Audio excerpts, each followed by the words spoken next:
I am so beyond thrilled with this. Anybody can do it, and that is saying something because I'm the worst at any household things. I actually hung 3 sets of curtains in our TV room, blackout curtains, so that when we're watching TV, we can close those and there'll be no light. And then I hung 2 behind the chairs, and 3 of them have fallen down. This is not that. This did take a little while. I didn't measure anything. So if you measure it, you're gonna go a lot faster. Here's the assembly. It could not be easier. This is exactly how this comes packaged.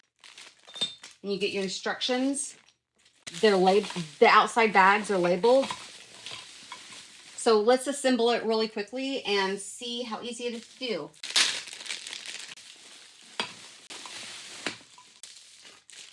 The individual bags do not have labels. So you're on your own once you get the bag opened. So don't mix them up. But it does say on here vertical and horizontal. Vertical, horizontal, horizontal. Or vertical, vertical, horizontal.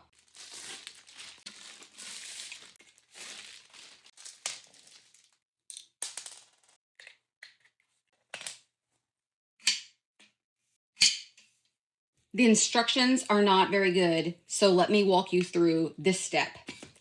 The first thing it says is to take B, the spring rod, and evidently there is a spring inside of there.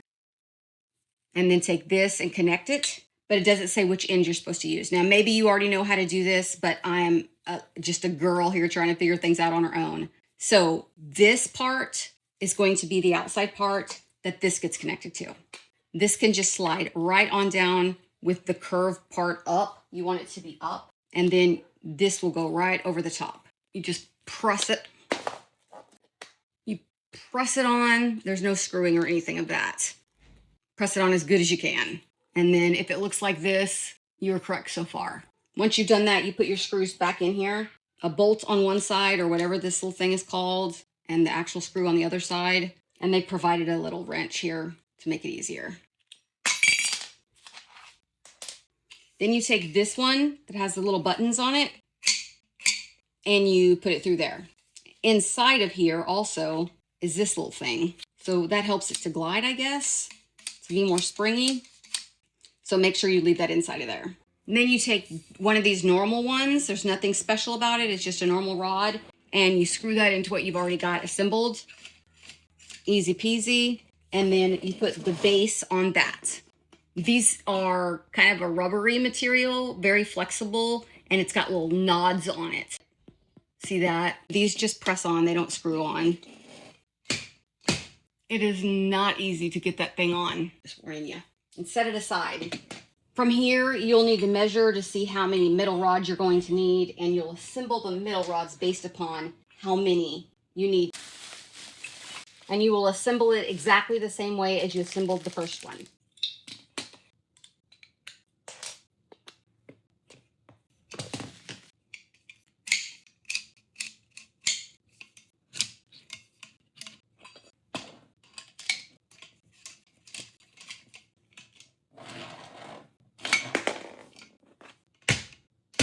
You've got 2 ends that look pretty much similar.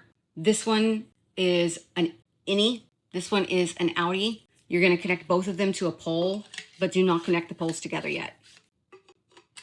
Now you're going to take 2 poles or however many you need from the first set, and you'll use those to connect these together. You have these smaller ones, so when you're adjusting either horizontally or vertical, you could put these in the middle to make it a little bit smaller, or use the longer ones if you prefer it to be longer. Here's my current curtain situation. It's 2 layers, and one layer looks great. The outer one, or is it the inner one? No, it's the outer one. I don't know what I'm talking about. It looks great. I like it. It's got a great little holder there, but this inner one with the heavy curtains, in fact, because I guess they're heavier, but they've always been this way even before I had the 2 curtain system going on. It's bowing down. And so hopefully this method will not only be easy for me to change the curtains at will, but not make a curtain rod bow out. I'm short. I'm no fan of being up high. I'm gonna leave that just for ease.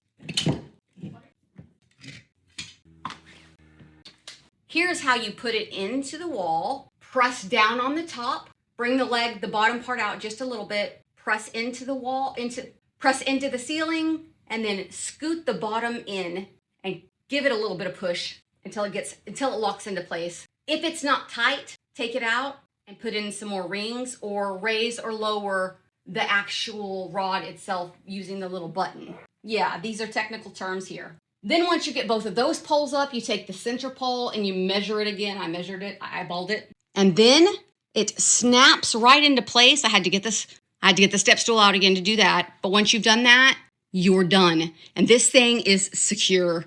Look at this. My other one was falling down. It was sad and pitiful. And now I've got this beautiful curtain rod that looks high end. This thing is gorgeous. I love it so much. And now my curtains actually match my curtain rod. Doesn't that look great? This is not necessarily just for people who aren't good at hanging things, although certainly 100% for those kinds of people like myself. This is for anybody who wants this kind of a look. This is for anyone who doesn't want to take the time it takes to measure everything out perfectly and get everything exactly right. If you don't want to have to spend the extra expense on getting really heavy curtain rods, because these are so thick. They're kind of metal-ish. They certainly sound metal, but they're not a heavy metal. And you can easily carry them around with no problem whatsoever. I pretty much will never buy a regular curtain rod again because this was too easy.